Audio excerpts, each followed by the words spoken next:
ہم سے غلطی ہوئی کہ ہم ٹکڑوں میں بٹ گئے، ہم گروہوں میں بٹ گئے، اور اس کا نتیجہ کیا ہے؟ آج پوری امت زخم زخم ہے، پوری امت لہو لہو ہے۔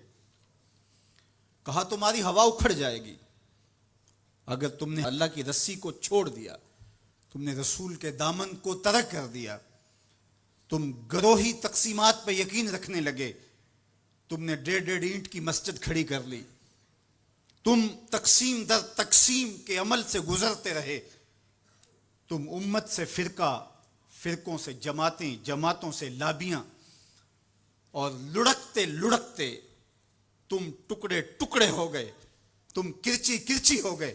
وَكَذَلِكَ جَعَلْنَاكُمْ أُمَّةً، ہم نے تو امت بنایا تھا تمہیں، تم نے اپنے آپ کو بانٹ لیا، تم ایک دوسرے کا گریبان نوچنے لگے، تم ایک دوسرے کے جبے پھاڑنے لگے، تم ایک دوسرے کے لیے نفرتوں کے بیج بونے لگے، تمہاری زبانیں انگارے اگلنے لگیں، تم ممبر و محراب کے تقدس کو پامال کرنے لگے، تم خواہشات کے غلام بن گئے، تم آرزوؤں کے نوکر بن گئے، تم اپنے نفس کی غلامی میں آ گئے۔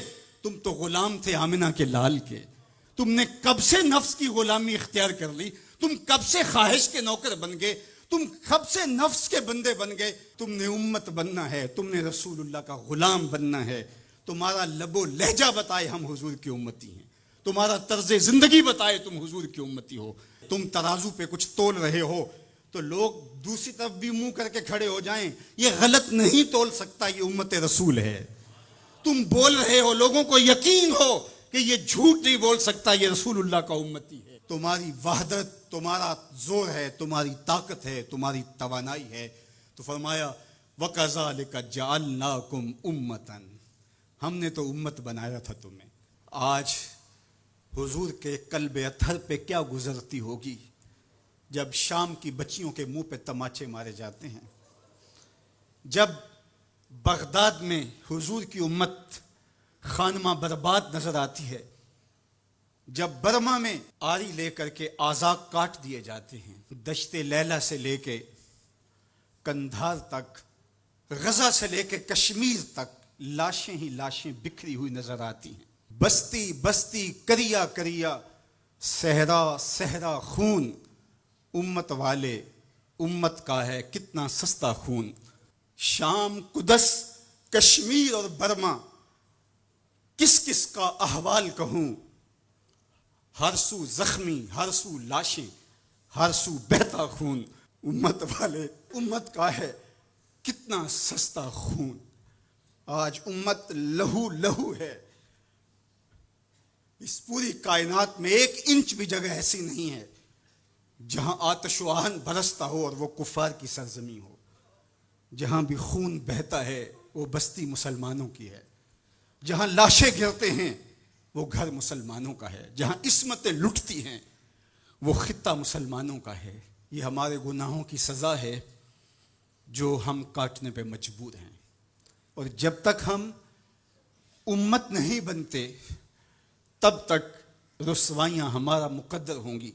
قوت عشق سے جب دہر میں اجالا نہیں ہوتا تو پستیوں کو بلندیوں سے بدلنے کا کرینہ آپ نہیں سیکھ سکتے۔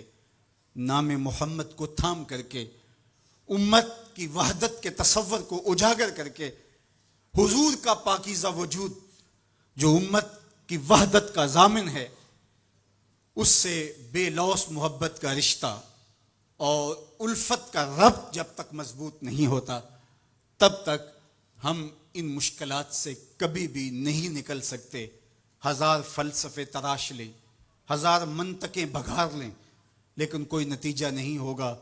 تمہیں نتیجہ تب ہی ملے گا جب حضور کے قلب اطہر کو آرام پہنچاؤ گے، جب امت بن جاؤ گے، جب حضور علیہ السلام سے وابستگی اپنا شعار زندگی بنا لو گے، تو پھر دہر میں اجالا اور روشنی حضور علیہ السلام کے نام کے صدقے سے نصیب ہوگی، اور تقدیر کا قاضی تمہاری سزائیں معاف کر دے گا، اور پھر نتیجہ تمہارے سامنے اس صورت میں نمودار ہوگا کہ تم بحر و بر کے مالک ٹھہرو گے، اور کائنات کے اندر حضور کے ساتھ وفا کے رشتے کے نتیجے کے اندر لوح بھی تمہارے ہاتھ میں ہوگا، قلم بھی تمہارا ہی مقدر ہوگا۔ لیکن شرط یہ ہے کہ تم صحیح معنی کے اندر امت بن جاؤ. وَأَنْتُمُ الْأَعْلَوْنَ إِن كُنتُم مُؤْمِنِينَ. یہ میرے رب کا وعدہ ہے اور میرے رب کے وعدے